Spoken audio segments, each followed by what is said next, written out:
हमारा ज्वाइन करते हैं रिपोर्टर आई ची तफसीलात ज़रूरी जी।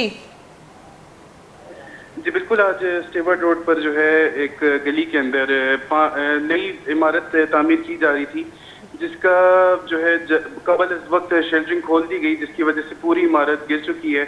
जिसके अंदर 5 अफराद जो है मलबे तले दब गए थे, जिनमें से 3 को तो निकाल लिया गया, लेकिन 2 अब तक जो है उसी मलबे तले दबे हुए हैं और उनको निकालने के लिए पीडीएमए की तरफ से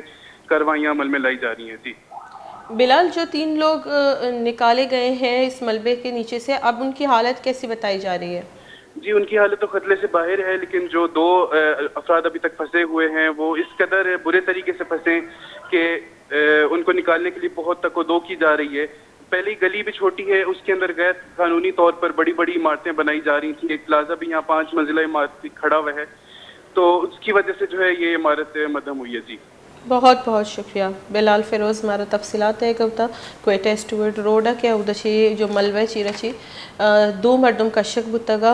3 मर्दम टप्पी जावरा कशक बुतगा भले अमा 2 मर्दम की तनीगता पसितगा आया बाज जोलांकिया पसितगा आयनी कशक वैसे पीडीएम में वाकदार उदा मौजूद है। उम्मीद है कि खैर खैरियत सरची दर का थी और जो इससे एक वशी हाल रसी वाले जो के